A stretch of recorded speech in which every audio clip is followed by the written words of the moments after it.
Bismillahirrahmanirrahim. Astaghfirullah rabbi wa atubu ilaih. Walhamdulillahirabbil alamin. Wassalatu wassalamu ala asyrafil anbiya'i wal mursalin habibina wa habib rabbil alamin Abil Qasim Muhammad. Allahumma shalli ala Muhammad wa ala alihi tayyibin tahirin al-ma'sumin al-muntajabin. Ilahi ya Tuhan kami tahu bahwa dosa kami dilihat daripada taklif dan tugas-tugas kami rasanya susah untuk diampuni karena kami bangga dengan dosa-dosa itu. Tapi kami tahu bahwa kelembutan-Mu lebih luas daripada dosa-dosa kami, bahkan daripada dosa seluruh umat manusia ini. Oleh karena itu ya Allah, berlembutlah selalu kepada kami, dan di samping itu berilah, di samping ampunan-Mu itu berilah kami percikan di dalam dada sehingga membuat perubahan di dalam diri sesuai dengan bimbingan dan kehendak-Mu. Amin ya rabbal alamin. Shallu ala nabi. Allahumma shalli ala Muhammad wa ali Muhammad. Kembali kepada masalah bagaimana kita menata diri kita, sebagaimana tadi perbincangan sebelum dimulai pelajaran. Bagaimana kita menata batin kita dan menanggapi sentuhan-sentuhan rohiyah atau ilahiyah yang biasa disebut dengan jazab atau majdub. Ceritanya jadi majdub atau jazab itu sambaran gitu, atau sedotan atau tarikan daripada Tuhan. Biasanya jazab itu diberikan Tuhan memang secara menyeluruh, secara umum, tetapi masing-masing orang akan terpanggil sesuai dengan kadar usahanya masing-masing, sesuai dengan kadar keinginan dan ketulusannya, dan juga sesuai dengan kadar ilmunya. Jadi semakin orang berilmu dan semakin orang yang awam ikhlasnya 100, orang yang pandai ikhlasnya 100, maka dia akan mendapat jazat yang lebih besar. Jadi orang yang alim ini akan lebih besar mendapatkan sambaran ilahiyah itu. Jadi jangan dikira bahwa budaya kita dulu di Indonesia pokoknya baik, ikhlas, tulus segala macam, itu akan mendapatkan segalanya. Nggak bisa begitu. Sebab arti yang tulus diantaranya apa? Arti yang tulus dan ikhlas, yakni apa? Pasrah dan istilahnya melapangkan diri kita, roh kita kepada Allah Subhanahu wa Ta'ala. Oleh karena itu akibat daripada ikhlas adalah profesionalisme, misalnya dalam ilmu atau dalam amalan. Kalau dalam ilmu harus tinggi, karena Allah ingin kita tinggi ilmunya. Fas'alu ahla zikir in kuntum la ta'lamun. Belajarlah atau tanyalah kepada orang ahli ilmu dan sebagainya. Amalan juga begitu. Wa may ya'mal mithqala dzarratin khairan yara wa may ya'mal mithqala dzarratin syarran yara. Siapa yang berbuat satu kebaikan atau keburukan akan melihatnya nanti. Jadi ikhlas itu tidak hanya berarti karena Allah dalam artian mentah, tapi dalam artian dalam. Jadi dalam artian yang istilahnya profesional, sehingga ketika tulus ikhlas kepada Allah, ya taat kepada seluruh perintah-perintah Allah. Jadi ikhlas dan lain-lain daripada dimensi manusia seperti ilmu dan amalannya itu bersangkut paut. Jadi jangan sampai dibedakan itu. Ikhlas sendiri, ilmu sendiri. Sehingga dia orang bilang ilmu banyak tapi enggak ikhlas. Kita bodoh-bodoh ikhlas. Enggak bisa itu. Karena ikhlas harus mengikuti seluruh daripada kehendak Allah Subhanahu wa Ta'ala. Apakah itu dalam menuntut ilmu atau beramal bakti. Nah, tapi menuntut ilmu dan beramal bakti ini banyak syarat-syaratnya. Di antara selama ini yang kita bahas adalah ketulusan, adalah niat kita dalam menuntut ilmu dan sebagainya yang sudah dibahas tempoh hari. Di antara syarat-syarat yang lain daripada menuntut ilmu, misalnya memilih pembimbing atau memilih gurunya. Kemudian memilih guru itu bagaimana? Yaitu yang misalnya dia itu memang dari sisi ilmunya kuat, terus dari sisi amalannya juga bagus. Harus dipilih guru, karena guru itu yu'asir, memberikan pengaruh kepada pendengar atau murid. apalagi digabungi gurunya, itu memberikan efek. Nah, kalau guru yang dipilih itu tidak benar, artinya mengikuti perasaan, tidak mengikuti apa yang diperintahkan Allah dan Nabi dan A'immah alaihissalam, maka pengaruh yang akan timbul kepada kita merupakan pengaruh yang buruk.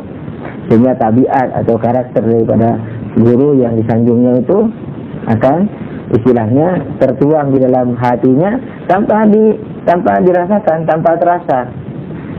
Jadi tanpa terasa dia sudah menjadi, karena sudah pengagum, dia menjadi kopi daripada pengkopi atau kopian daripada akhlak gurunya itu. Jadi menuntut ilmu juga demikian. Jadi harus mengandalkan, kalau itu ilmu argumen, harus argumen, apakah Quran, hadis atau akal. Kemudian istilahnya pembawanya juga harus dipilih yang bagus, artinya mengamalkan ilmunya dan segala macam yang tidak keluar dari garis-garis Islam. Tadi yang kita bicarakan sebelum kita mulai pembahasan ini adalah apa? Adalah menata bagaimana kita beramal. Jadi kalau saya ibaratkan dengan mengecas baterai atau aki, itu kalau sekaligus maka akan istilahnya bengkong, istilahnya sel-selnya atau rusak baterainya. Oleh karena itu istilahnya perlahan-lahan tetapi mantap dan berketerusan. Dalam hadis-hadis pun banyak. Maka misalnya di antara dari hadis-hadis A'immah, kalau kamu melihat temanmu itu ada di bawah kamu, maka angkatlah dengan lembut. Tapi pasti bukan kompromi senyum-senyum dari jari, tidak diangkat, enggak. Angkatlah dengan baik. So kalau kamu angkat ke derajat yang lebih tinggi dengan memaksa, maka dia akan patah. Oleh karena itu janganlah mengangkat temanmu itu dengan paksa, artinya dengan pressure. Bukan paksa, ayo sholat, kalau tak sholat dicambuk, sholat malam kalau tak sholat, bukan itu maksudnya. Di pressure. Jadi ayo sholat malam, ayo ini. Diajak kepada yang dilakukan oleh seseorang itu, padahal tingkatan temannya masih di bawah. Jadi tidak boleh secara mendadak. Oleh karena itu banyak hadis-hadis, misalnya dikatakan Allah lebih suka kepada perbuatan sedikit tetapi mustamir, tetapi berkelanjutan, ketimbang perbuatan yang banyak tetapi temporer. Itu banyak hadisnya. Yakinlah kalau hadis itu banyak, bukan hanya sekedar anjuran daripada ulama akhlak.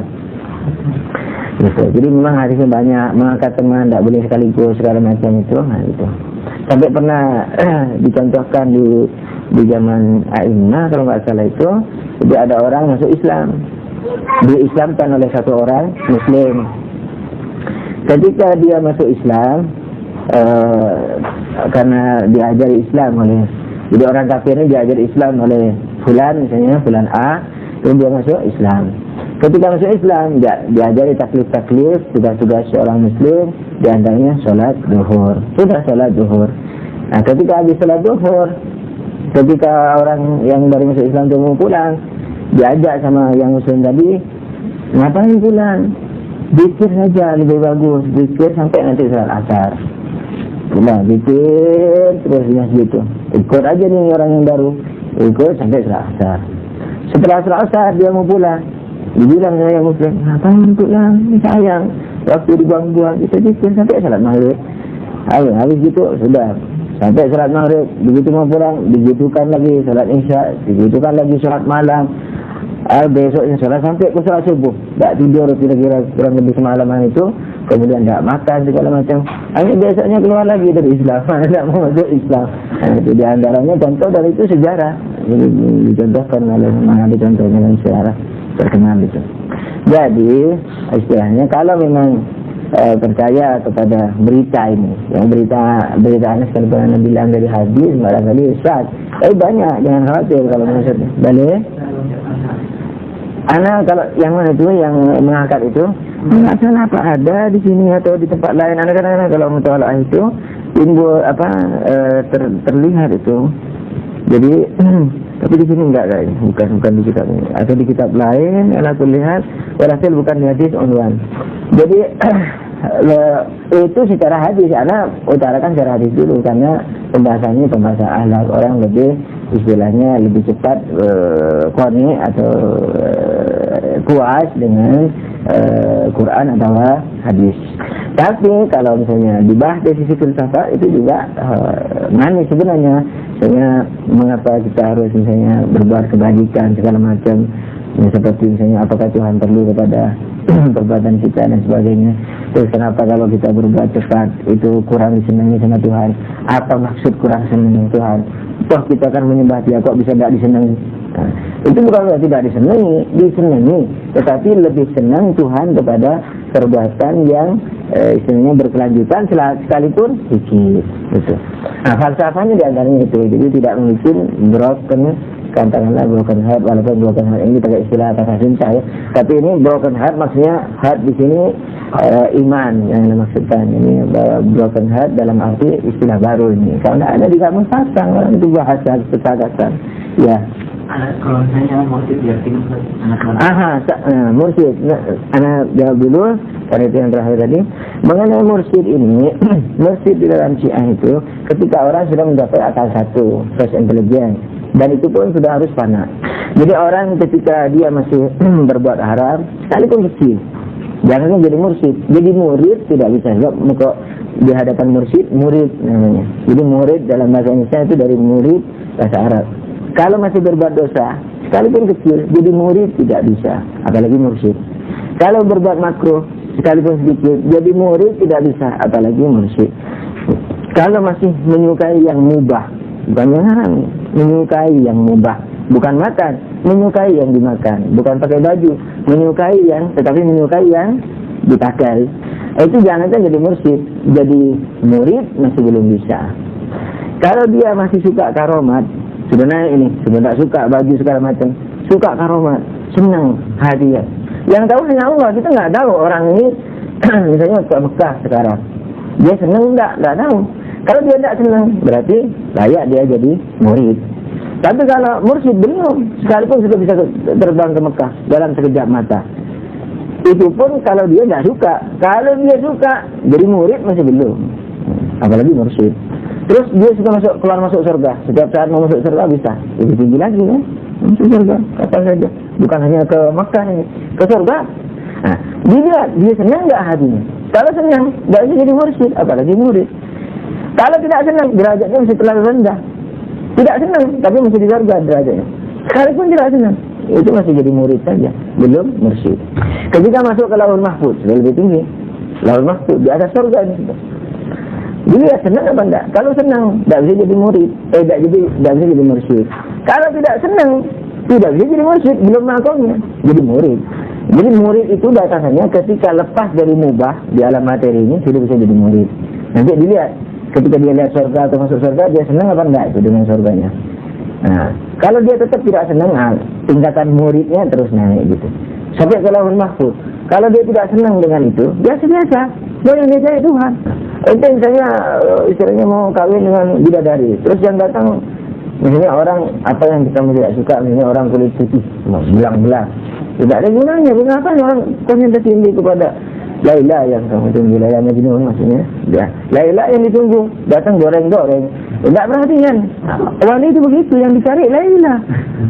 Makanya kalau ada syair misalnya wajahmu selalu membayangi aku, itu menjadi Tuhan. Orang-orang lain enggak, dipakainya kehayalan, di hayalan Tuhan diwajah-wajahkan, sudah gumroh, hancur. Sudah. Lauhul Mahfuz dia senang mandek di situ, tidak bisa jadi murid ke atasnya. Dia tidak senang, tidak bisa jadi murid itu. Baru jadi murid, terus muridnya naik. Sampai Lauhul Mahfuz, sampai tidak ada makhluk lebih afdal dari itu. Kalau sudah tidak ada makhluk lebih afdal, malaikat pembawa aras segala macam itu sudah dilewati. Nah, dilihat dia senang nggak di situ. Kalau dia senang, tidak bisa terus, tidak bisa jadi mursyid. Tapi kalau dia tidak senang, nah itu yang namanya fana. Fana ini masih ada perinciannya lagi. Ketika dia fana, dia rasakan dia fananya. Kalau dirasakan fananya, fana ini tidak mengakui dirinya, merasa tidak ada, tapi merasa bahwa dia tidak ada, itu masih belum bisa jadi mursyid. Bayangkan, masih murid, tapi tinggal sekelas sudah, kelas terakhir. Tapi kalau fananya itu juga tidak dirasakan, dia kan tidak merasakan adanya dirinya, awalnya fana itu, tapi merasakan bahwa dirinya tidak ada, itu masih ada sedikit, bisa. Ketika dia juga sudah tidak merasakan bahwa dirinya fana, itu namanya fana mutlak. dia itu baru bisa menjadi mursyid. Syarat minimal seorang wali itu ini. Itu disebut wali di Syiah. Wali yang terkecil ini. Tapi jutaan derajat di atas surga. Jadi jangan main-main, jangan terlalu mursyid-mursyidkan. Nah, oleh karena itu orang yang mencari mursyid dengan mulut itu seperti mau mencari obat bodrek. Tidak bisa. Berarti dia tidak yakin bahwa Allah Arhamur Rahimin. Tidak yakin bahwa wali-wali Tuhan itu manifestasi Allah. Kalau dia yakin bahwa Allah Arhamur Rahimin lebih sayang kepada kita dari diri kita, dari ibu kita. Kita belum lapar sudah ditawar-tawari makan sama ibu, apalagi kangen tidak pernah jumpa. Belum waktunya makan suruh makan. Apa yang disuruh dimanasin semua. Tuhan itu arham dari itu. Jadi itu belum lapar sudah disediain. Kalau itu punya, kalau kita lah maksudnya. Kalau anak jengkel karena biar enak komunikasinya. Tidak ada. Allah yang tahu derajat kita siapa yang lebih tinggi. Jadi maaf kalau anak kadang-kadang pakai itu atau kamu atau anda segala macam. Anda juga badbah. Jadi istilahnya kita lah. Kita ini juga hancur-hancuran. Gitu. Makanya membangun diri. Sallu ala Nabi. Ibu itu begitu. Tuhan arham. Tidak bisa dibanding sama ibu. Makanya kalau Tuhan menimbulkan dalam bahasanya, kalau hambaku datang ke langkah, aku datang berapa? Ribuan langkah misalnya. Dengan kalau hambaku berjalan, aku lari. Larinya Tuhan yang lebih dari buruk, bukan larinya kita. Jangan dikira, kalau aku datang ke Tuhan dengan lari dalam waktu semenit, Tuhan dalam waktu setengah menit. Enggak. Kamu masih mau melangkah, tapi Tuhan tahu bahwa ini pasti lari. Jadi niatnya niat sadiqah. Jadi niat itu sadiqah. Niatnya yang sungguh-sungguh niat. Nah, makanya seperti aku mau salat malam. Tuhan tahu kalau ini bangun pasti dia sholat, dikasih pahala sekalipun diri siangnya.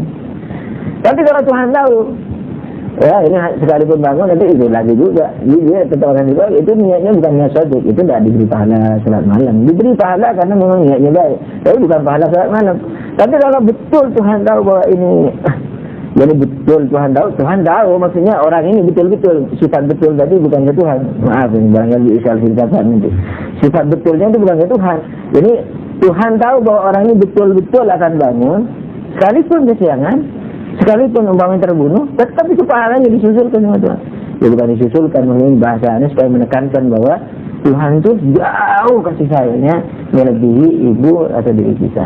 Jadi kalau kita memang lihat punya mursyid, layak punya mursyid, jadi kira-kira mungkin 2 kelas sebelum layak punya mursyid itu sudah disediakan sama Tuhan. Sudah diperintahkan salah satu walinya yang di sini. Imam Mahdi sudah dikontak segala macam. Siapa yang akan mengurusi kita? Sungguh percayalah itu. Dan ini bukan hanya omongan, bukan hanya teori. Kalau burhan argumentasi filsafat atau Quran, bukan hanya itu. Juga eksperimen. Anda dulu masih muda, itu nyari kemana-mana, nyari Allah, nyari ke Isfahan sampai ke wali-wali yang dikenal wali, minta jadi murid segala macam. Masih muda itu. Guru ana akhlak, dia guru akhlak ana ini punya guru ihsan. Jadi guru irfan itu lah biasa. Jadi kalau muridnya itu salah satu muridnya berdosa di jalan, tidak berani datang ke kelas. Dia sudah ketahuan kalau dia melakukan dosa di jalan. Tapi diusirnya itu bukan usir marah. Enggak, ini tarbiyah. Kalau kita kan marah usir orang. Ini enggak kasih sayang. Ini supaya dia mendapatkan cambukan sedikit karena pasrah di situ. Kalau bukan karena murid irfannya, tidak akan diusir. Sebab berubah. Ketika dia kan kita membuka aib orang muridnya, enggak. Nah, tapi karena sesama dan jarang, yaitu yang mustahil tadi, yang sudah layak itu tadi. Oke? Nah, anak nyari itu. Nah, guru anak punya guru irfan itu. Senyum-senyum aja. Enggak minta bukan. Menjelaskan, tapi dijelaskan. Di Syiah itu tidak dicari guru. Mursyid ya nih. Kalau guru teori filsafat cari. Nah, ada anjuran-anjurannya kan di dalam kitab, ada guru ta'lim segala macam. Kalau dari guru sebagaimana yang nukilkan tadi itu, jangan ngomongkan tadi dari ada guru ta'lim yang dari guru yang baik segala macam. Nah, tapi kalau misalnya bukan ilmu teori, itu nyari ini pakai batin. Bagaimana caranya? Menyedot. Sebenarnya bukan kita yang disedot, bukan kita yang menyedot, kita yang kesedot. Jadi hati kita siapin, kita bersihin dari semua hal. Ingat, hasud, dengki, sombong, ini juga putus asa. Itu bahaya. Nanti setan kadang-kadang memberikan sifat tawaduk kepada kita, melebihi yang standar, akhirnya jadi putus asa. Jadi bilang, sudahlah kamu biasa-biasa aja. Kamu kan tahu dirimu siapa dulu kamu berbuat itu kan, berbuat ini kan dulu masih muda. Kamu tidak bisa juga inti cintai aja wali-wali itu, tapi kamu tidak akan bisa. Itu kita tahu sendiri. Itu kan seperti rasa tawaduk itu jelmaan padahal itu jebakan daripada iblis. Jadi kita berusaha, dan kemudian tapi itu tertib. Nah, niatkan hati untuk menganukan mursyid itu, siapkan hati itu. Jadi belajar yang banyak, terus kemudian rajin mengamalkan. Ya ini mas yang kemarin itu kan. Nah, terus kemudian misalnya kalau ditambah dengan lain-lainnya, itu nangis kita, nangis. Dia jauh-jauh di kemarin tidak terpikir sama sekali, sungguh-sungguh tidak terpikir. Di kelas sampai berhenti beliau mau nangis, ditahan. Padahal itu kalau kita ceritakan mungkin tidak terlalu aneh, tapi cukup aneh, anak tersambar itu mendapat informasi itu. Apa? Allah kan berfirman dalam hadis kalau dalam hadis dikatakan bahwa langit dan bumi tidak cukup untuk dijadikan istanaku kan gitu. Tapi hati seorang mukmin cukup bagiku kan gitu. Cukup bukan berarti istilahnya Tuhan terus di dalam situ terus menjadi terbatas. Tuhan maha istilahnya maha luas untuk dilingkup atau dibatasi dengan hati seorang mukmin. Tapi maksud Tuhan lebih luas dari aras gitu lah, lebih luas dari istana langit dan bumi dan segala macam ini. Jadi sholat itu berat sekali sholat itu. Makanya harus ditegakkan, bukan dilakukan, harus ditegakkan. Terus kenapa saya mengatakan tadi sholat yang rukuk sujud ringan? Karena memang ringan. Karena itu gambar daripada sholat, wajah daripada sholat. Sedangkan hakikat sholat itu apa? Makna daripada sholat itu yang dibawa di dalam seluruh aspek kehidupan kita. Itu yang berat. Makanya Allah mengatakan tegakkan sholat. Jadi Allah bukan menyuruh kita rukuk sujud toh, tapi ketika berucap rukuk sujud. Jadi filsafat rukuk sujudnya dipraktikkan. Ketika kamu hanya kepadamu aku menyembah, yakni hanya kepadamu aku taat, kan artinya itu ya jangan mentaati hawa nafsu. Ketika mau marah, rem marahnya. Ketika mau mencintai orang juga rem cintanya. Kalau tidak tepat, bukan hanya marah loh ya, hatta cinta atau berbuat baik kalau tidak pada tempatnya jadi buruk misalnya, dan segala macam. Jadi perbuatan apa saja yang baik itu yang pada tempatnya. Jadi bukan hanya pada gambar. Jadi sholat itu mengapa Tuhan berfirman ditegakkan? Karena memang berat. Di mana beratnya? Ya di dalam kehidupan. Jadi yang diwajibkan oleh Tuhan bukan hanya rukuk sujud, tapi berukuk sujud ketika berucap, berpidato, berjanji, mengatur rumah tangga, berorganisasi, belajar dalam kesendirian, berkeretek hati, berkeinginan, semua itu harus dikontrol dengan filsafat sholat itu. Bacaan-bacaannya dijelmakan di dalam kehidupannya itu. Nah, itu yang dimanakan tegakkan sholat. Makanya Allah jamin itu. Inna sholat tanha 'anil fahsya'i wal munkar. Sholat itu mencegah dari perbuatan buruk dan munkar. Makanya kalau orang sholatnya benar pasti maksum. Organisasinya maksum, olahraganya maksum, ormasnya maksum, yayasannya maksum, pidatonya maksum, nulis bukunya maksum, pasti maksum. Itu janji Tuhan. Kalau sholatnya benar. Ucapannya maksum, pandangannya maksum, pikirannya maksum, cara menyukainya maksum. Allah sendiri yang jamin itu. Inna sholat. Makanya ketika orang mengatakan maksumnya Nabi atau Aimah, itu sudah jauh keluar. Maksum itu bukan tingkatan tinggi, asli. Itu baru awal-awal. Sudah dibilang jadi bukan tidak bisa jadi solo gitu. Maka maksum ini, maksum dari dosanya. Jadi Allah mengatakan inna sholat tanha 'anil fahsya'i wal munkar. Sholat itu mencegah dari perbuatan fahsya, kejahatan dan kemungkaran. Jadi kalau sholatnya benar, itu pasti di mana-mana benar.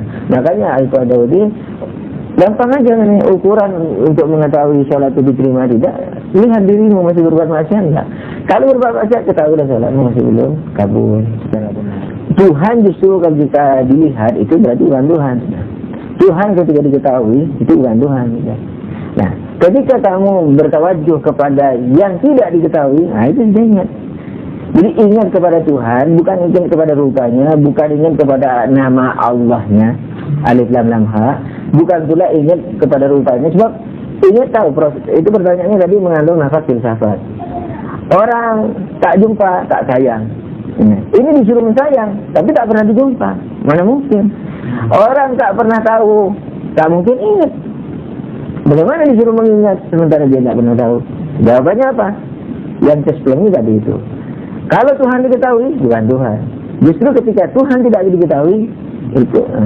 Jadi ketika kita mengingat yang tidak diketahui itu, itulah zikir. Itu satu. Makanya zikir yang dimaksudkan Tuhan bukan hanya itu.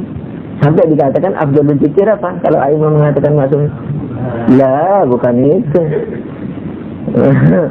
Kalau dari satu sisi mungkin ya, afdalul zikir maksudnya zikir daripada ucapan-ucapan yang terbagus la ilaha illallah. Tapi di antara mengingat Tuhan yang paling tinggi itu apa? Ucapan zikir yang paling bagus la ilaha illallah. Tapi zikir yang paling bagus apa? Nah, di dalam hadis dikatakan ketika seseorang ingin berbuat maksiat terus ingat Tuhan, berhenti, tidak jadi bang. Zikir la ilaha illallah, tidak ada yang lebih tinggi dari itu. Alfa zikir. Nah, tapi dari manifestasi zikir, nah itu tadi. Ketika mau maksiat, itu berhenti dia. Nah, sehingga kalau dikatakan tegakkan sholat untuk mengingatku, bukan hanya mengingat ketika rukuk, sungkem, sujud dan segala macam, di mana-mana, karena menegakkan tadi yang berat itu, yang dilakukan dalam keseluruh kehidupan untuk mengingat Tuhan. Jadi sebenarnya tidak maksiat. Makanya ingat itu penting, ilim. Tapi bukan ilimnya orang Jawa. Akhirnya sholat.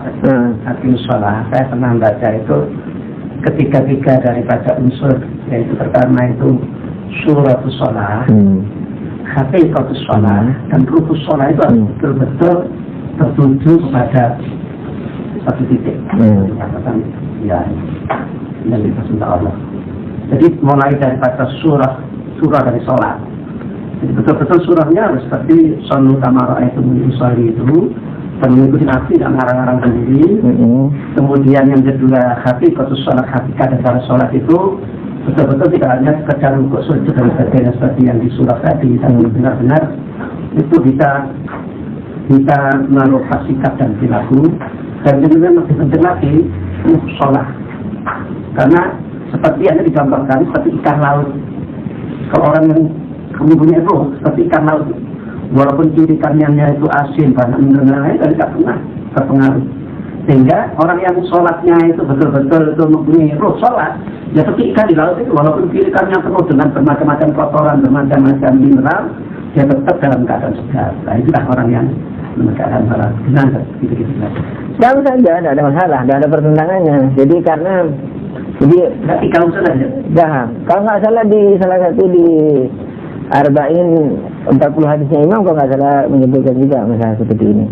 Tapi saya sudah lupa entah di situ atau di Mu'tara Hikmah Imam yang kali itu menjaga daripada istilahnya jadi surah, jadi rukuk sujudnya, kemudian penjiwaannya itu, kemudian sampai kepada ruhnya. Ini penjiwaan.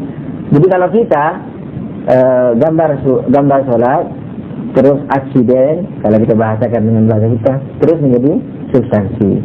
Jadi ketika gambar sholat itu mempengaruhi jiwa kita, sifat kita, itu menjadi apa? Aksiden. Jadi sifat, mempengaruhi sifat kita.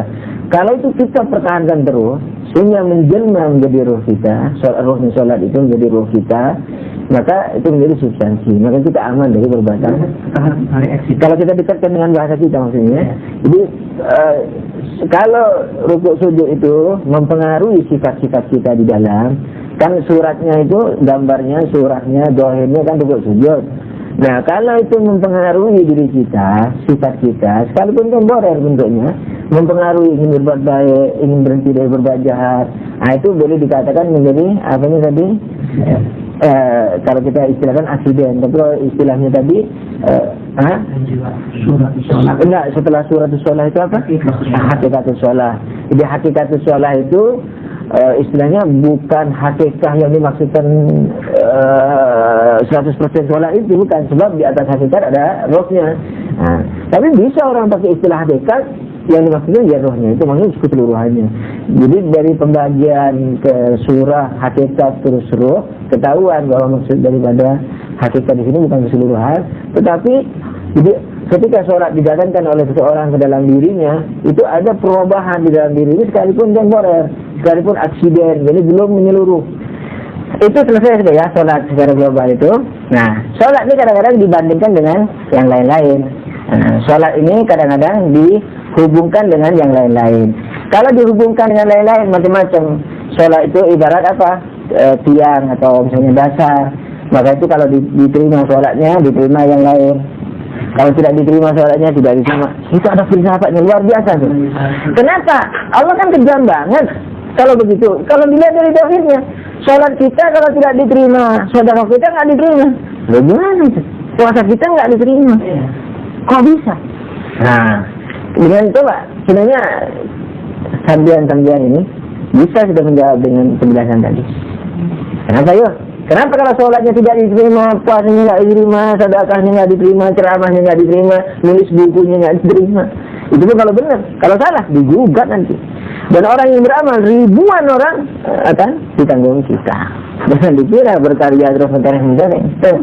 Maaf, Tuhan tidak perlu karya kita.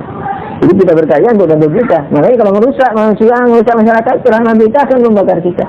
Ayo kembali kepada itu. Mengapa kan kejam Tuhan tadi itu?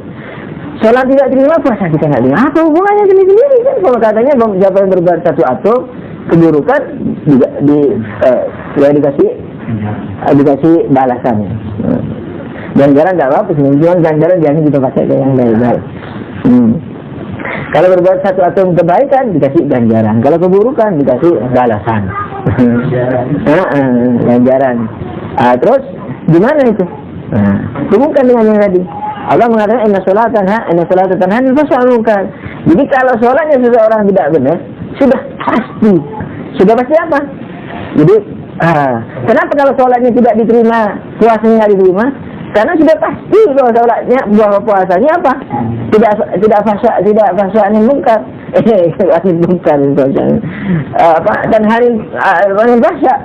Jadi puasanya tidak tanhanil fahsya'i munkar. Puasanya tidak tercegah dari perbuatan mungkar buruk.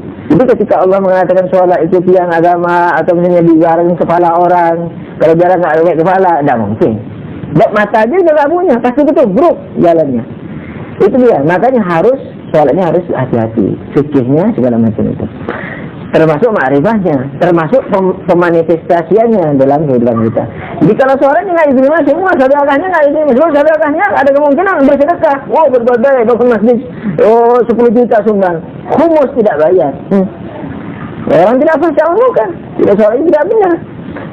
Sudah sumbang, humus sudah keluar, sumbangan sudah keluar, ya sering menipu orang, menipunya halus. Ini darahnya bagus Pak, tahu tidak bagus. Mau dusta takut, dibilangnya sudah itu. Padahal tahu kalau orang itu belum melihat keburukan barangnya itu. Jadi tipnya rusak di dalam. Orang kan tidak tahu. Tipnya bagus nih Pak. Ya sudah itu, Anda jual itu kan yang paling jujur. Dan tidak ada orang jualan seperti itu. Hampir pasti bangkrut itu. Kalaulah ada maksimal seperti itu wali di pasar itu, wali-wali yang tidak kenal itu. Bagus nih Pak tipnya. Ya sudah itu, pokoknya Anda jual apa adanya itu. Padahal tidak bisa dilihat.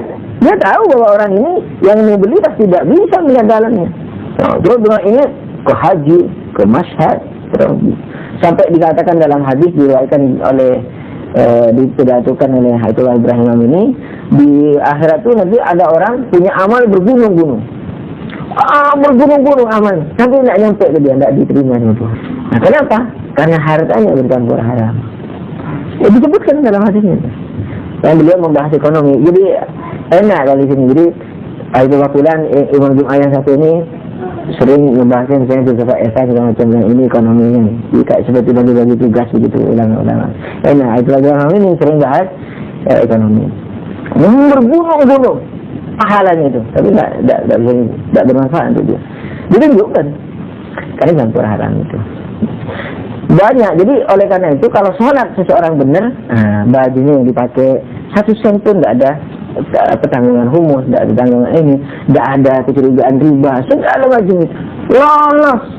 Makanya Shiratal Mustaqim itu apa? Lebih kecil dari rambut dan lebih tajam dari pedang. Jelmaannya ada di dunia ini, manifestasinya ada, bukan hanya di sana. Itu. Ihdinas Shiratal Mustaqim itu. Jadi tunjukkan kepada jalan yang lurus. Itu berat, jadi harus berusaha semaksimal mungkin. Jangan putus asa. Rasa putus asa itu memang awal daripada penyesalan. Tidak apa-apa. Justru sering kita orang membahas orang wala putus asa, wala semangat, wala juga apa-apa. Tidak terefek sama sekali. Kalau terefek, sekalipun putus asa, tidak apa-apa. Tapi jangan putus asa gitu maksudnya. Jadi tanda masih ada hatinya, masih ada baiknya. Putus asanya, itu harus diombak. Ada orang yang tidak putus asa, tapi juga tidak semangat, tidak tergairah kepada asa. Biasa itu, karena itu terus hari Senin, Selasa, Rabu, Kamis, Jumat, Sabtu, Minggu, Senin, Selasa, Rabu, terus gitu ke kantor, kok tidak bosan begitu. Kadang kalau misalnya talabul ilm, pencari ilmu, tidak pernah diam dia. Makanya ketika Nabi Musa mengatakan Allahumma, kurang lebih ya, arini nafsak, sering salah alfat-alfatnya. Allahumma arini nafsak, arini anzur ilaik. Ya Allah, tunjukkan dirimu sehingga aku lihat di engkau. Allah berfirman apa? Ya Musa, lihatlah gunung itu. Kalau dia berhenti di tempatnya, tidak bergoyang, dia istakarah, dia mustakir, dia tenang gitu, kamu akan melihat aku. Sudah lihat gunung, kalau gunung itu diam, kau akan melihat aku. Wa ana istakarra fi makanihi. Kalau dia diam di tempatnya, gunung itu, akan diam di tempatnya itu. Dan Allah ngasih syarat, kalau dia diam di tempatnya, kau akan melihat aku. Jadi apa maunya? Salah satu dari kata tafsirannya, gunung itu simbol kekuatan hati manusia, disebutkan dengan gunung. Jadi disuruh melihat terkuatnya hati. Siapa terkuatnya hati? Hatinya Rasulullah dan Ahlul Bait. Itu terkuatnya hati. Terkuatnya untuk terbang ke Allah maksudnya. Ke Allah, ke-nya bukan tempat. Allah tidak ke, di, darinya. Oh, selalu ala Nabi. Allahumma shalli ala disuruh melihat hatinya kanjeng Nabi dan hatinya Ahlul Bait. Nah, kalau dia diam di tempatnya, maka kau akan melihat aku. Dia tidak akan pernah diam. Satu detik mereka diam, rugi. Tidak maju, rugi. Jadi hati kami Nabi, sekalipun sudah kalah para malaikat, beliau, mereka dan aimah sudah terkuat, dan tidak pernah diam. Jadi dia tidak bisa. Jadi lebih cepat dari pandangan mata kita. Beblak semua Nabi Musa ini jatuh kisah. Belum lihat, itu baru melihat makhluk yang terhebatnya. Hatinya itu tidak pernah diam. Oleh karena itu, jangan kita merasa apalagi merasa sudah. Jadi istilahnya kita jangan diam, harus bergerak terus. Jangan pernah berhenti, berpikir, belajar. Sungguh percayalah. Nanti kalau sudah kira-kira 10 tahun rajin dan diamalkan sampai 10, 15, 20 tahun, itu nanti akan terasa. Sungguh akan terasa. Sekalipun itu mungkin masih majazi ya, bukan hakiki. Tapi itu kalau sungguh-sungguh akan terus. Tapi kalau anget-anget saya kuku, enggak, kalau enggak enak, kalau yang itu ya anget-anget kuku lah. Tapi maksud anak ya anget-anget yang itu ya cepat hilang maksudnya. Nanti repot ini. Anget-anget yang cepat hilang. Nah, memang insya Allah karena ini dalam akhlak, insya Allah tidak akan masuk neraka ya. Kalau anget-anget cepat hilang seperti tahajud, terus hilang lagi, puasa hilang lagi, tidak akan masuk neraka. Pahala betul. Tapi tidak nyampe ke sana itu. Tidak tersedot. Tapi kalau mutmain, rapi, bagus, perlahan tapi pasti, tidak pernah berhenti, tidak pernah istikrar, tidak pernah. Nah itu selalu maju, selalu berusaha untuk menangis kalau bisa segala macam, mengajar, belajar apa saja. Terus itu, nah itu nanti betul-betul. Mungkin kalau diberi inayah sama Tuhan setahun, 2, 5 bisa terasa. Nah cicit-cicit itu sudah. Terus, gitu. Hah? Dan kalau mursyid ini datang, itu bukan murid dari mursyid kalau di sini. Mursyidnya datang. Kadang-kadang suara, mungkin saya ngirim suara datang kan. Iya huduri, orang lain tidak dengar. Itu tidak ragu, bukan telinga ini. Jadi kalau dengar suara telinga ditutup, tetap terdengar itu suara. Ya. Jadi kalau orang tadi sudah bisa mencapai kan tidak ingat.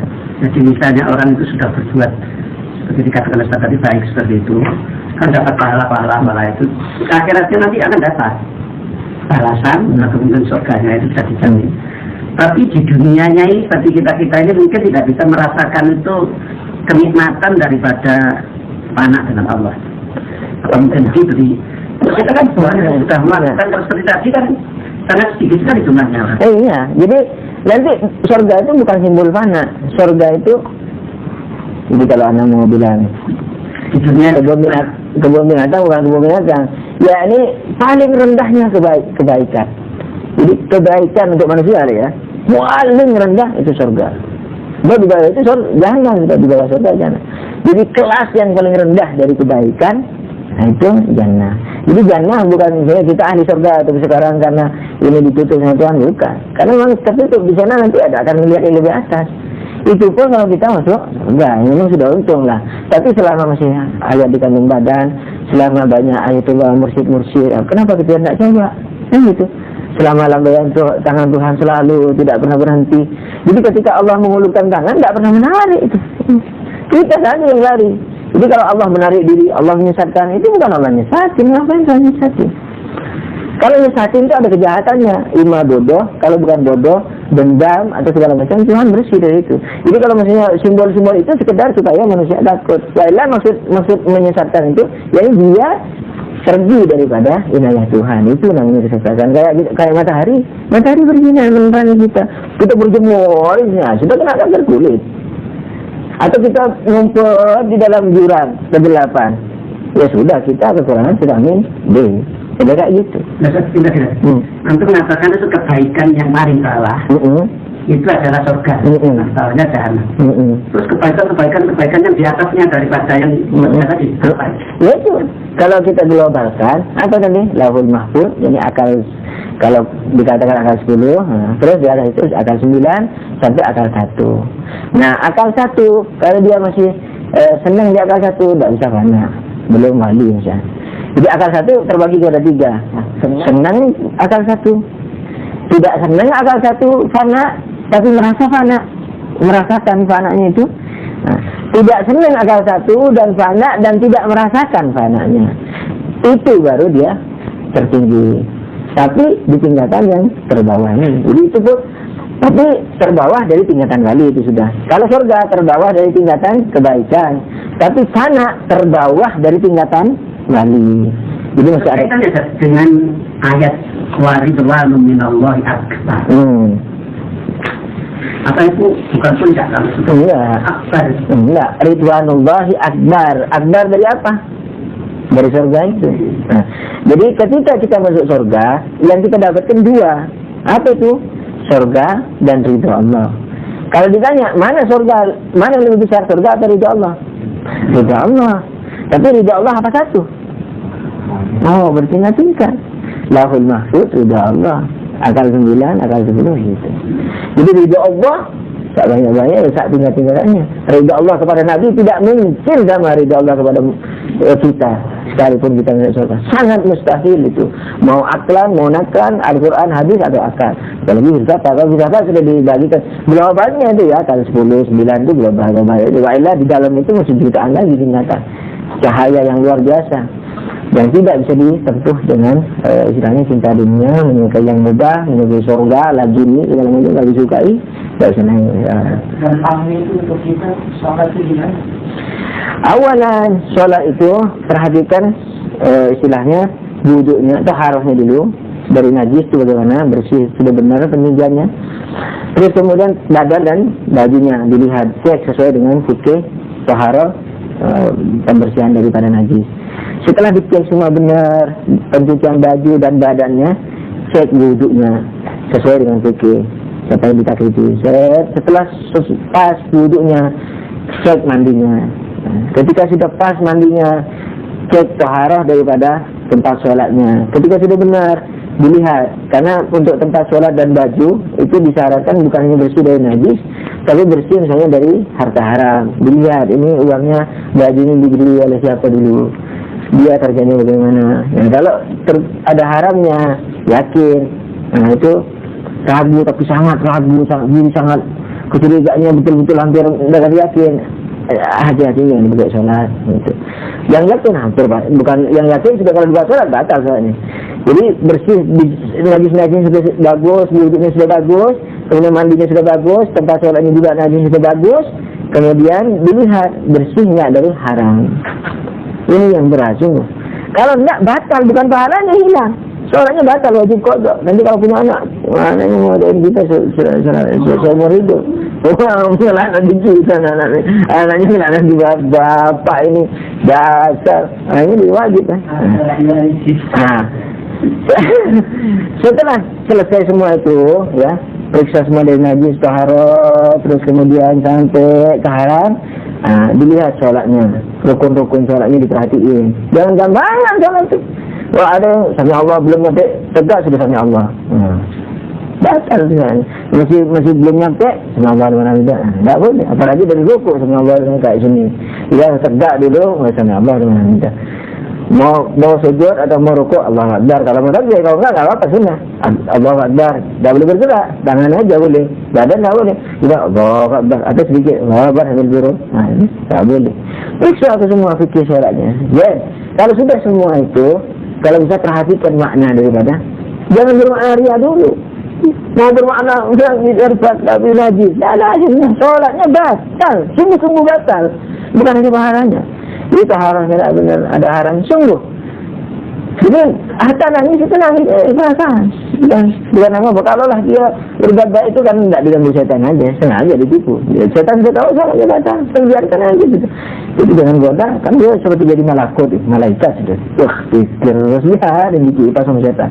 Malah kalau salah dikasih semangat ternyata, wah tasbihnya jangan lupa tuh. Oh iya, setan sudah tahu di sini sudah gagal, selesai. Ini kan sudah selesai nih.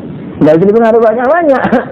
Yang datang itu yang sholatnya benar, yang itu dia ngerancang. Kalau sholatnya sudah selesai ya sudah, artinya sudah batal, dikipasi aja. Malah dikasih tasbih, dikasih wirid-wirid, ilham-ilham, dengar suara. Wah, ini sudah share dulu katanya. Siapa mursyid ana? Orang tidak pakai burhan, tidak pakai argumentasi. Orang buktinya dari dasar-dasar saja sudah tidak benar. Kalau sudah semua dirinya sudah benar, kemudian dilihat makna-makna daripada sholat. Terus sampai ke tingkatan ihsannya nanti. Kalau makna sholat ini baru fikih. So, fikih sampai ke makna sholat. Jadi perhatian dari taharah, bayangkan sampai kemana kan? Sekarang kan sudah dicakup fikih semua itu. Tidak ada lagi kesempatan untuk akhlak dan irfan filsafat. Seakan-akan kan sampai ke alam maknanya sudah. Padahal masih ada lagi. Jadi fikih itu dari mana? Dari sejak dohirnya tadi itu, bersih dari harta haram, najis segala macam, sampai sholatnya benar, rukunnya, wuduknya semua benar sudah sesuai fikih. Terus sampai kepada anjuran memperhatikan makna. Jadi Allah sesuai dengan alfat-alfat yang dibaca dengan itu. Lantas ketika dalam bacaan sholat itu pikiran kita jadi ke arti. Itu dia. Kalau sampai ke tingkatan fikih disuruh memperhatikan artinya itu. Jadi ketika bicara tentang Allah, Bismillahirrahmanirrahim, ya mengingat Allah. Mengingat Allah yakni mengingat yang kita tidak tahu itu. Sifati dengan yang baik, tapi jangan katakan bahwa ini sifat Tuhan. Makanya sebelum mensifati Tuhan apa? Di awal sholat itu Allahu Akbar, Allah lebih besar, bukan Allah Maha Besar terjemahnya. Allah lebih besar. Imam Syafi'i mengatakan lebih besar dari apa? Dari makhluknya, tidak mungkin. Dan makhluknya dan gandeng. Nanti kita puji istri, aduh dek, kamu ini lebih cantik dari monyet-monyet yang ada di kebun binatang itu. Marah ini sekalipun betul istrinya lebih cantik dari monyet-monyet. Tapi bukan bandingannya ya sih. Marah dia. Tuhan juga demikian, dibanding sama makhluknya. Terus Allah lebih besar, enggak bisa. Jadi lebih besar, ya ini maksudnya bukan perbandingan, hanya teguran kepada kita, wahai manusia. Sekalipun kamu mensifati dia dengan segala sifat mulia, Allah lebih besar deh. Jangan diakukan bahwa, jangan didakwakan bahwa sifat-sifat yang kamu berikan itu sifat-sifat Tuhan sungguhan. Tapi tugas kalian mensifati dia, memuliakan dia, mengingat dia sesuai dengan kemampuan masing-masing. Tapi dengan nafas Allahu Akbar, makanya sebelum apa-apa Allahu Akbar, Allah. Ya, sehingga orang kalau membayangkan Tuhan ketika Bismillahirrahmanirrahim, misalnya itu dengan nafas Allahu Akbar. Sampai ke sini ini fikih. So, kalau sudah dalam ini sebenarnya kalau diterapkan luar biasa, sudah bisa jadi wali. Inna salatan ada muka, maksudnya bisa jadi murid maksudnya. Saya pernah baca dari Imam Ali yang nanya itu, bahwa sebelum takbir disunahkan mustahab untuk membaca takbir, di sela-sela takbir itu membaca yang sudah dijelaskan itu. Kemudian dia mengatakan Allah akan mengampuni segala dosanya dan ridho belum dia menyelesaikan sholatnya. Karena demikian tingginya persiapan menghadapi takbiratul ihram. Saya pernah baca itu dan bacanya sering diamalkan. Contohnya di desa apakah juga itu terangkan di ada dari itu. Itu ada dua kemungkinan. Kemungkinan pertama dari ampunan itu maksudnya bisa menjadi penyebab daripada ampunan, bukan terus ilah tamah, bukan menjadi penyebab daripada ampunan. Seperti puasa, kalau puasa selesai bagus sudah bulan Ramadan seperti anak kecil.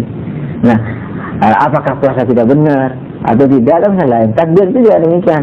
Takbir ini mengampuni dosa. Nah, sekarang apakah itu betul mengampuni dosa dengan hanya sekedar takbir itu, atau takbir yang takbir?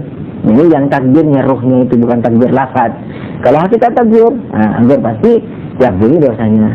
Terus kemudian makna yang kedua, jadi kalaulah diampuni, ini ihtimal yang kedua, kemungkinan yang kedua, kalaulah diampuni dengan sekedar membaca takbir itu, dan ini kecil ya kemungkinan ini ya, itu temporer. Jadi diampuni saja, tapi habis itu ampunan itu berupa jadi semacam inayah dan merupakan hadiah dari Tuhan. Ya karena Allah memberi berlebih-lebih, kita berbuat satu on dikasihnya berkuntal-kuntal. Nah, dari bab itu, jadi berbuat takbir tok yang tidak diresapi segala macam, yang tidak membuat revolusi dalam diri, tidak mengeluarkan apa-apa, dapat ampunan. Itu karena hadiah saja, kalaulah benar, dan ini kemungkinan kecil. Tapi apa? Tidak membuat revolusi dalam diri. Jadi habis sholat berbuat dosa lagi segera mungkin. Malah di dalam sholatnya sudah merencanakan, jadi aku mau ke rumah fulan itu, mau ini, mau ke bank. Masih dalam sholatnya sudah berencana kemana-mana. Maksudnya tidak. Jadi sebenarnya kan ada orang yang begitu langsung Allah Akbar. Namanya awalnya itu takbiratul ihram. Namun sebelumnya itu ada takbir yang demikian ini dalam segi syariahnya itu apakah ini masih dibenarkan? Oh iya sunnah, betul, sunnah itu takbir. Cuman ketika kita membahas filsafat sholat itu kan dimengerti tadi bahwa wajibnya sholat kan itu. Allah wajibkan itu, tapi yang takbir ini disunahkan. Mengapa diwajibkan sampai takbir itu? Karena supaya bisa menemani zikir-zikir berikutnya, supaya jangan dikira bahwa yang kita ketahui tentang Tuhan, yang kita sifatkan tentang Tuhan tadi itu adalah Tuhan. Kecil itu, tidak ada apa-apanya gitu. Apalagi ditambah dengan takbir-takbir yang sunnah. Betul, itu sunnah tetap. Dan fadilahnya ini luar biasa. Jadi kalau istilahnya kalau diusahakan sehusuk mungkin ya, kalaulah nggak bersih mutlak dari dosa, yang jelas insya Allah banyak mempengaruhi terhadap ampunan dosa tadi maksudnya. Sebelum ada masalah sholat bisa ditambahkan atau ditakin hubungannya dengan masalah ilmu. Di sini ada disinggung oleh Asy-Syaitani, kita akan lihat al-iliyah yang menjadikan ulama untuk membaca kitab ini berulang-ulang. Dia mengatakan di sini ada semacam riwayat dari kitab Nahjul Syahrah. Katakan mengenai masalah ilmu tadi itu, raka'atan min alimin afdalu min ibadati sanadin min jahilin. Jadi dia memberikan penjelasan bahwa dia jadi beralim al-alim al-basiru bisa ta'ifi afasil ibadah hatta yaflusa anha la mutlaq al-alim fa inna madakhil asy-syaitani ala kathirin min al-ulama'i a'zam min madakhili al-juhala. Jadi kalau Anda terjemahkan kepada yang lain, jadi dikatakan bahwa fadilahnya ilmu, jadi sholat 2 rakaat daripada sholatnya orang alim itu lebih mulia, lebih besar dari setahun sholatnya orang yang tidak alim dan bodoh, tidak alim. Nah, tapi yang dimaksud disyarahi di sana bahwa yang dimaksudkan oleh orang alim, yakni orang alim yang mengerti betul-betul terhadap semua liku-liku kehidupan, bukan liku-liku biasanya gitu, liku-liku fikih dan hukum. Jadi istilahnya yang detail terhadap liku-liku hukum itu, kurang lebih begitu kan? Nah, terhadap liku-liku hukum itu. Jadi makanya kalau mau sok ke Irfan-Irfanan kemudian tidak memperhatikan ini, itu sama sekali bukan Irfan, bukan apa. Disebutnya oleh Mullah Sadra sebagai mutasawwifah, sok kesufi-sufian. Jadi mutasawwif yakni bereaksi dengan orang-orang sufi, bereaksi dia. Reaksi yakni bereaksi secara frontal dan secara riya kepada dirinya atau kepada orang lain. Nah, itu mutasawwifah. Jadi tidak menata dirinya yang baik ilmu atau amalannya. Jadi alim yang, sebab dikatakan di sana, kenapa alim itu harus yang basir, harus yang mengerti terhadap liku-liku segala macam, bukan sembarang alim. Karena was-was setan justru lebih banyak datangnya kepada orang alim ketimbang orang awam. Orang awam tahunya cuma kemana, ke pasar jual udang, Kemudian belanja ke istri, sudah tahu itu. Tapi orang alim, tahu ayat Quran, tahu ini. Itu kalau mau menipu masyarakat, kalau berdusta segala macam. Orang-orang yang jualan udang, mahirnya ada udang. Orang yang bisa tambah udang atau tani padi, dia bisa tani padi. Kalau lah menipu, ya lingkupannya tani padi, pupuk, sekitar air, sewa menyewa, sudah itu. Tapi alim, tahu masalah ilmu politik, hukum rajam, hukum ini, hukum sholat, hukum akhlak, hukum irfan.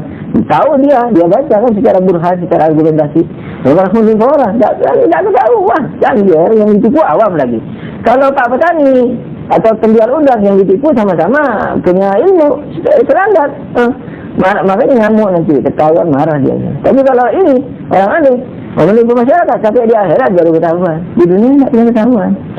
Orang tidak punya standarisasi, tidak punya ilmunya orang alim itu. Makanya kalau kita ditanya, mengapa imam itu harus dari Tuhan, bukan dari kita? Sebab imam biasanya harus paling alim. Nah kalau kita tahu siapa yang paling alim, berarti kita alim, lebih alim dari yang paling alim itu. Gitu. Kalau bisa, bagaimana kalau alamiah? Kalau di Syiah juga ada alamiah. Nah itu bukan paling alim hakikatan, tapi paling alim kira-kira. Jadi orang yang tidak alam bisa melihat siapa yang alam, tapi perkiraan. Sementara imam maksum yang harus paling alim itu bukan perkiraan, harus keyakinan. Sebab itu dari usuluddin. Ini tidak tutup. Coba lagi. Masalah dalam khusyuk yang saya tambahkan, dia mengatakan khusyuk itu bagaimana? Dia mengatakan al-ikhlasu an takuna musyahadatul bahaimi li syaratihi di salatul musalli wa musyahadatul khalqi ala wadiratin wahidah. Jadi sama. Maka dari riwayat mengatakan la yakmul imanul abdi hatta yakuna an-nasu indahu bimanzilatil abair. Bair ini sebentar. Nah itu dia. Jadi di antara komentarnya apa? Khusyuk itu di antaranya apa? Ya ini melihat manusia itu sama dengan binatang lain. Apa maksudnya? Itu mungkin perlu direnungkan berikutnya. Apakah kita pro atau kita kontra? Kalau pro bagaimana? Kalau kontra bagaimana? Mungkin direnungi dulu ya. Karena sebab ini Ana belum punya usaha. Jadi maksud daripada hadis ketika mengatakan hadisnya sehingga di hadisnya bukan masalah khusyuk itu yakni mensyaratati bahwa Anda bisa khusyuk ketika menatap diri Anda atau manusia dengan binatang itu sama derajatnya. Itu apa maksudnya? Satu. Terus yang hadis dikatakan tidak sempurna iman seseorang kecuali melihat manusia dan binatang sama. Ana merasa tidak mampu untuk memberikan komentar secepat ini.